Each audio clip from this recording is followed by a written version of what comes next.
Alors, c'est comme dans toute relation finalement.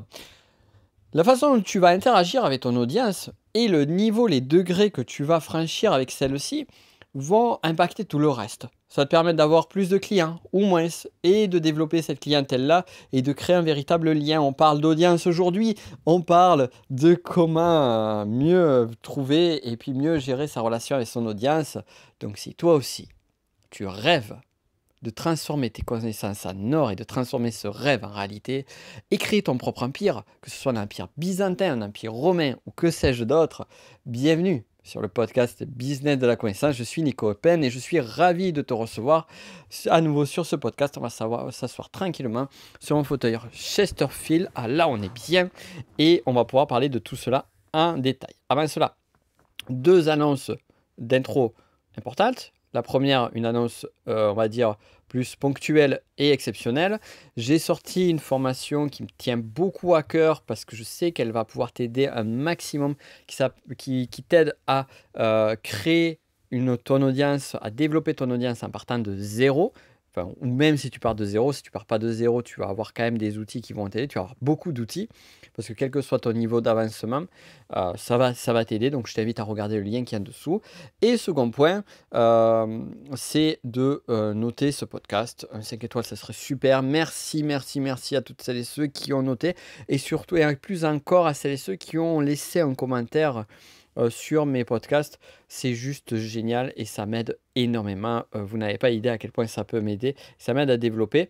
Et d'ailleurs, ça m'encourage toujours pareil à avancer plus. Et demain, je vais avoir une interview super. J'ai quelques interviews là prévues pour vous.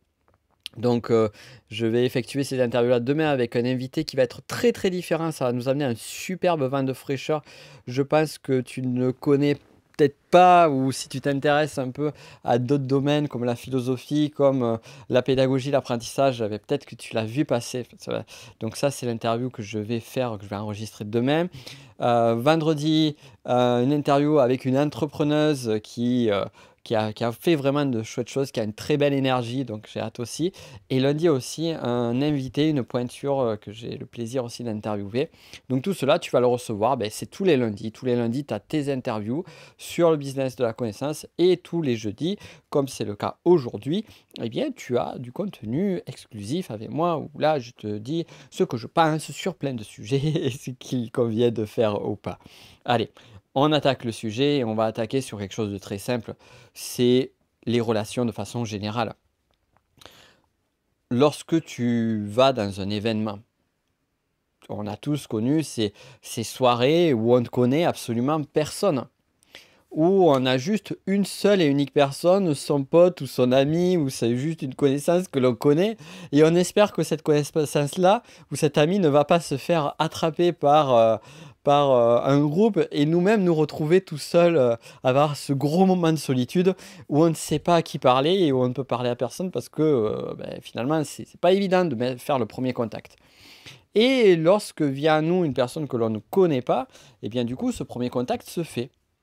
Et lorsque tu te présentes pour la première fois à quelqu'un, je ne sais pas toi, mais ce que j'ai remarqué, la plupart des personnes, moi y compris, eh bien on a tendance à faire une présentation qui va être une présentation un petit peu plus formelle, on va dire, un petit peu plus sérieuse, ou une présentation qui va être une présentation liée à notre identité, comment on se définit, qui tu es. Bonjour, je m'appelle un tel. D'ailleurs, une communication avec quelqu'un qu'on ne connaît pas commence toujours par bonjour, je m'appelle un tel. Et ce qui est terrible d'ailleurs dans cette histoire-là, c'est que tu dis bonjour, je m'appelle un tel, et chacun est tellement soucieux de donner la meilleure apparence de lui-même que tout le monde, personne ne note le prénom de l'un ou de l'autre. Enfin, en tout cas, moi, c'est le cas et c'est très pénible après quand tu dois rappeler le nom de la personne, surtout quand tu n'oses pas lui redemander son nom plus tard.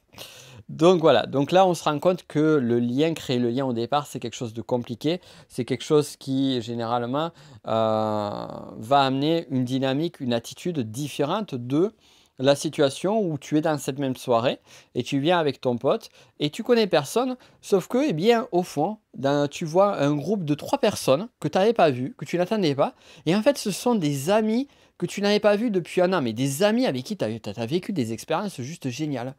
Et quand tu les vois, tu vas pas leur dire « Bonjour, je m'appelle Jean-Marc ». Non, tu vas leur dire, j'imagine que tu t'appelles pas Jean-Marc, ou peut-être t'appelles-tu Jean-Marc, je ne sais pas.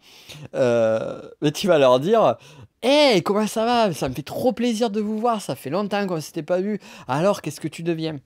La discussion n'est pas du tout la même. Et au-delà de ça, au-delà du fait que la discussion n'est pas du tout la même, il y a aussi un simple fait, c'est que on est dans un mode de communication qui est très différent. Dans des attitudes, dans des sujets, dans des contextes, bref, tout change, tout change. Et ça, on va le remarquer dans tous les domaines des relations, dans tous les domaines des interactions humaines. Que ce soit, donc là, on peut imaginer la soirée qui est une soirée plus amicale, on peut imaginer une soirée professionnelle, on pourrait même imaginer une soirée aussi avec des speed dating ou ce genre de choses-là. Bref, quel que soit le contexte, qu'il soit amoureux, qu'il soit amical, qu'il soit professionnel, on retrouve les mêmes choses. Pourquoi est-ce que je te parle de tout ça? Eh bien, parce que je suis en train de te donner une piste d'information juste essentielle pour ta communication et pour ta gestion d'audience sur le web. Pour la simple et bonne raison que ça va être exactement pareil. C'est-à-dire que lorsque tu vas communiquer sur le web, eh bien, tu vas procéder de la même façon. C'est-à-dire que tu ne vas pas communiquer de la même façon à quelqu'un qui ne te connaît pas qu'à quelqu'un qui te connaît. Ça, c'est le point de base. Sauf que, eh bien, tu vas te dire: «Ah, mais c'est pas si compliqué, c'est pas si facile que ça, et je l'entends, et je le conçois, et je le sais, et je l'ai vécu, et patati, et patata.» C'est pas si facile que ça, parce que finalement, tu sais pas qui c'est que tu as en face de toi. Et c'est là où le choix du contenu que tu vas créer va se faire en fonction de la relation. La plateforme sur laquelle tu vas créer du contenu va se faire en fonction de la relation. Alors ça, j'en parle en détail et même en profondeur sur la formation dont je t'ai parlé qui te permettra de créer une audience en partant de zéro, ou même si tu pars de zéro. Et donc ça, on voit plus en détail. Mais là, ici, on va déjà regarder, voir l'essentiel, voir les points clés. Donc le premier qui va être, tu vas pas t'adresser pareil selon la plateforme, ou du moins selon ton usage de la plateforme. Tu vois, par exemple, le podcast, nos discussions sur le podcast, on est sur un format qui est plus intimiste. C'est pas pour rien. Lorsque je fais des lives sur Instagram, on est sur un format intimiste. Ce n'est pas pour rien non plus. Par contre, parfois sur certaines vidéos YouTube, tu vas me voir sur un format très formel. Ou lors d'une webconférence, tu vas me voir me présenter, alors que peut-être tu m'as vu déjà me présenter 10 000 fois. Eh bien, c'est tout simplement parce que je ne m'adresse pas forcément aux mêmes personnes et que le niveau de relation n'est pas forcément le même. Donc là où tu dois vraiment avoir une vision intelligente de la chose, c'est ton niveau de relation avec les personnes qui vont te suivre va être différente au fur et à mesure d'une communication. Tu ne vas pas communiquer de la même façon avec tes clients avec des clients réguliers, qu'avec tes prospects tout frais, qu'avec une personne qui ne te connaît pas. Donc certains appelaient, je déteste ce mot, suspect. Quand t'es pas prospect, t'es suspect. Je trouve ça nul, quoi. Mais suspect de quoi? Bon, on trouvera un nom qui est plus adéquat sur ce qui est avant le mot prospect. Dans tous les cas, tu comprends un petit peu ce que je veux te dire là. Donc, par exemple, on peut imaginer que si tu fais une vidéo YouTube qui a un titre qui est, par exemple, comment faire pousser son citronnier. On a un bébé citronnier dans les bureaux. Donc, c'est pour ça que je pensais au citronnier. Comment faire pousser les citronniers? Eh bien là, c'est une vidéo qui va amener des personnes qui, lorsqu'elles vont taper sur YouTube faire pousser les citronniers, eh bien du coup, elles arriveront sur cette vidéo. Il y a de fortes chances pour qu'elles ne te connaissent pas. Donc ça va être un type de vidéo sur lequel eh bien, tu vas avoir un mode de communication qui va être face à une personne qui ne te connaît pas. La présentation. Et c'est là où justement ton autorité, le fait de montrer en quoi tu es légitime dans le fait de faire pousser de cultiver de façon générale, eh bien, va donner ton positionnement. Ensuite, ici, donc là, c'est sur cette question-là, mais après, tu peux faire des vidéos, par exemple, qui va être une vidéo qui va être tout simplement sur YouTube, pareil, qui va être je vous montre mes derniers je vous montre mes plus beaux citronniers. Ou j'ai fait un nouvel achat.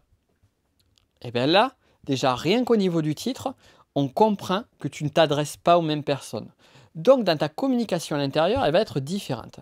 Et le but aussi, et ça, encore une fois, j'en parle plus en détail sur la formation, le but de ce type de vidéo va être très différent, l'intention et l'énergie du but que tu vas avoir sur la première vidéo. La première vidéo va t'aider à avoir une nouvelle audience, à acquérir de l'audience. Alors que sur le second type de vidéo, eh bien là, ça va être créer, maintenir la relation. C'est au début, quand tu ne connais pas, par exemple, si on imagine dans une soirée business ou une soirée amicale, eh bien, tu vas rencontrer une personne pour la première fois, vous allez échanger et vous allez vous apprécier ou pas.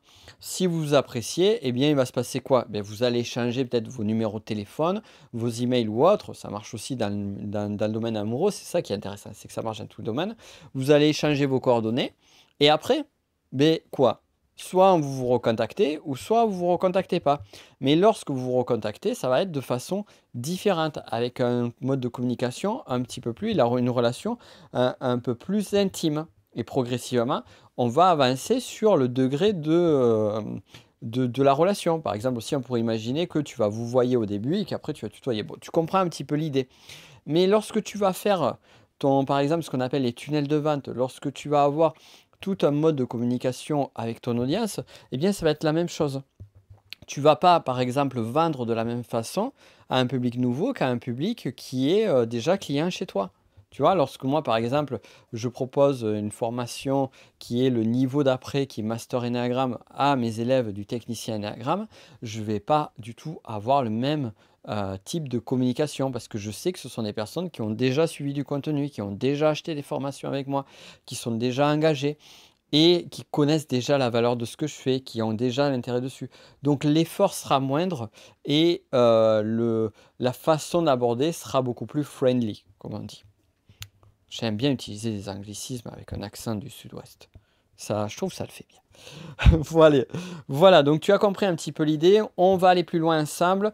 On va aller plus loin sur la formation qui s'appelle Votre audience, pour t'aider à développer ton audience, même si tu pars de zéro. Tu as le lien juste en dessous, je te laisse regarder sur la page de présentation de la formation. Tu verras également, je t'ai mis des chiffres de réalisation personnelle, dont notamment, tu l'avais entendu sur un précédent podcast, que moi j'avais réussi à me faire retweeter. Alors, je croyais que c'était 3, mais j'ai découvert qu'il y en avait une quatrième que j'avais oublié, 4 fois par le président des États-Unis. Donc voilà, j'en avais fait un podcast sur ce sujet. Tu regarderas dans les premiers podcasts si le cœur t'en dit. Et tu verras aussi des chiffres très intéressants sur la page de présentation de cette formation, sur le nombre de personnes qui utilisent les réseaux sociaux en France, le nombre de personnes qui utilisent Facebook, qui va sur YouTube, qui consomment de l'Internet depuis le téléphone. C'est juste hallucinant. En faisant ces recherches-là, j'étais vraiment impressionné. Donc je t'invite à regarder ça. Et puis voilà. N'hésite pas à mettre des belles étoiles, des 5 étoiles si tu écoutes cet épisode sur iTunes. Ça serait super gentil de ta part, avec un petit commentaire sympa. C'est surtout les commentaires qui aident pour ne rien te cacher. Et quant à nous, on se dit à lundi pour une nouvelle interview. Parfois, je l'annonce, le sujet et l'interviewé. Bah là, je ne vais pas l'annoncer. Ça sera le mystère du lundi. D'ici là, je te souhaite le meilleur.